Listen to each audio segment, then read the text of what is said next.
Hi friends, welcome back to my channel Lakshmi one and only. ఈరోజు recipe ఏంటంటే pool makhana curry rice కానీ రోటీలోకి కానీ చాలా బాగుంటుందండి. సింపుల్గా ఎలా చేసుకోవాలో మీకు చేసి చూపిస్తాను. పూల్ మఖనా అంటే తామర గింజల్ని ఇట్లా పేలాల్లాగా వేయిస్తే ఇలా వైట్గా వస్తాయండి. వీటినే పూల్ మఖనా అంటారు. ఇక్కడ చూసారు కదా, ఇవేనండి. ఇప్పుడు స్టవ్ వెలిగించుకొని ప్యాన్ పెట్టుకొని 1 స్పూన్ ఆయిల్ వేసుకొని ఇప్పుడు ఇందులో ఈ పూల్ మఖనా అనేది 1 కప్పు తీసుకున్నాను. మళ్ళీ ఇవి చిన్నవిగా ఉన్నాయని చెప్పి ఇంకొక పావు కప్పు కూడా తీసుకొని వీటిని దోరగా ఫ్రై చేసుకుంటున్నానండి. ఇవి దోరగా ఫ్రై అయిపోతే మనకు కర్రీ చేసుకోవటానికి చాలా బాగుంటాయి. అలాగే డైరెక్ట్గా పచ్చివే వేసుకుంటే అంత టేస్ట్గా ఉండదు. అందుకని వీటిని దోరగా ఫ్రై చేసుకోవాలి. ఇక్కడ చూశారు కదా, ఇవి దోరగా ఫ్రై అయిపోయాయి. ఇప్పుడు వీటిని ఒక ప్లేట్లోకి తీసేసుకుందాము. ఈ కర్రీ రైస్ కానీ రోటీ కానీ చపాతీ కానీ ఎందులోకైనా చాలా బాగుంటుందండి. ఒకసారి మీరు కూడా ట్రై చేయండి. వీటిని ఇప్పుడు ప్లేట్లోకి తీసేసుకున్నాం కదా, మళ్ళీ ఒక ప్యాన్ పెట్టుకొని స్టవ్ వెలిగించుకొని ఇప్పుడు ఇందులో కర్రీకి తగినంత ఆయిల్ వేసేసుకోవాలి. ఇక్కడ మీరు కావాలంటే బటర్ కూడా వేసుకోవచ్చండి. నేనైతే ఆయిల్ వేసుకున్నాను. ఇప్పుడు దీంట్లో 1 స్పూన్ జీలకర్ర వేసుకున్నాను. అలాగే వచ్చేసి హోల్ గరం మసాలా వేసుకుంటున్నాను. చెక్క, లవంగింజలు, యాలకులు, అలాగే 1 బిర్యానీ ఆకు.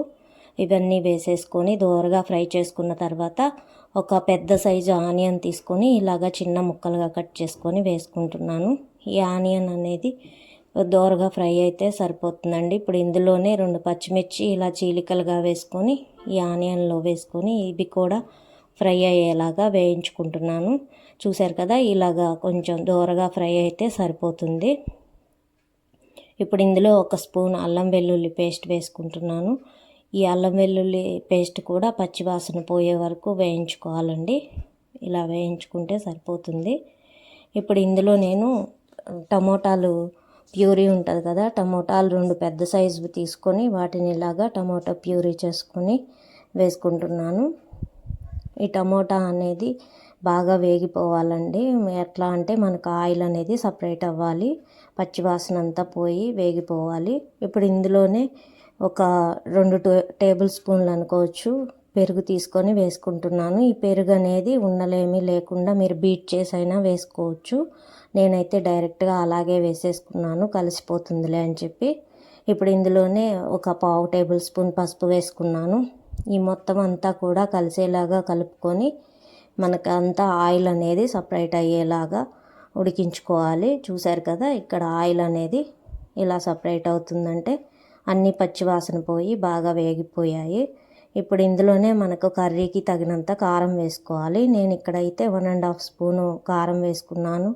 అలాగే 1 స్పూను ఉప్పు అనేది వేసుకున్నాను. చూశారు కదా, ఇప్పుడు ఈ గ్రేవీ అంతా ఇలా ఉంటుంది. ఇప్పుడు ఇందులోకి మసాలా పౌడర్స్ అన్నీ వేసుకోవాలండి. ఒక 1/2 టేబుల్ స్పూన్ ధనియాల పొడి, ఒక 1/2 టేబుల్ స్పూన్ జీరా పౌడరు, ఒక 1/2 టేబుల్ స్పూన్ గరం మసాలా వేసేసుకొని మొత్తం ఈ మసాలా కూడా ఈ గ్రేవీకి అంతా పట్టేలాగా ఇలా కలుపుకుంటూ ఉండాలి. చూశారు కదా, ఇలా కలుపుకున్నాం కదా. ఇప్పుడు ఇంకొంచెం మనకి థిక్నెస్గా రావాలి అంటే, కమ్మదనం రావాలి అంటే ఈ పల్లీలు 2 టేబుల్ స్పూన్లు తీసుకున్నాను. అలాగే నువ్వులు వచ్చేసి తెల్ల నువ్వులు 1 టేబుల్ స్పూన్ తీసుకున్నాను. అలాగే ఇది వచ్చేసి పచ్చి కొబ్బరి అండి, 2 టేబుల్ స్పూన్లు తీసుకొని వీటిని మెత్తగా గ్రైండ్ చేసుకోవాలి పేస్ట్ మాదిరిగా. చూసారు కదా, ఇలా గ్రైండ్ చేసుకున్న ఈ పేస్ట్ని ఈ గ్రేవీలోకి వేసేసుకోవాలి.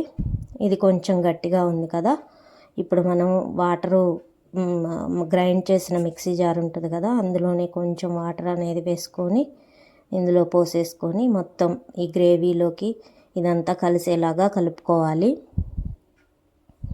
చూసారు కదా, ఇదంతా మనం వేసుకున్న ఈ కొబ్బరి మిశ్రమం అంతా ఇలాగా కలిసేలాగా కలుపుకోవాలి.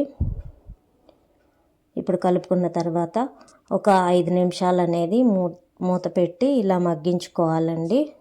అప్పుడు కొంచెం కొంచెంగా ఆయిల్ అనేది ఇలా బయటకు వచ్చేస్తూ ఉంటుంది. అలాగే గ్రేవీ కూడా కొంచెం చిక్కగా అవుతూ ఉంటుంది. ఇప్పుడు ఇందులో మనం పూల్ మఖనా అనేది వేసేసుకోవాలండి. ఈ పూల్ మఖనా వేసేసుకున్న తర్వాత ఎక్కువ టైం పట్టదండి, కర్రీ అయిపోతుంది, 2 మినిట్స్లోనే అయిపోతుంది.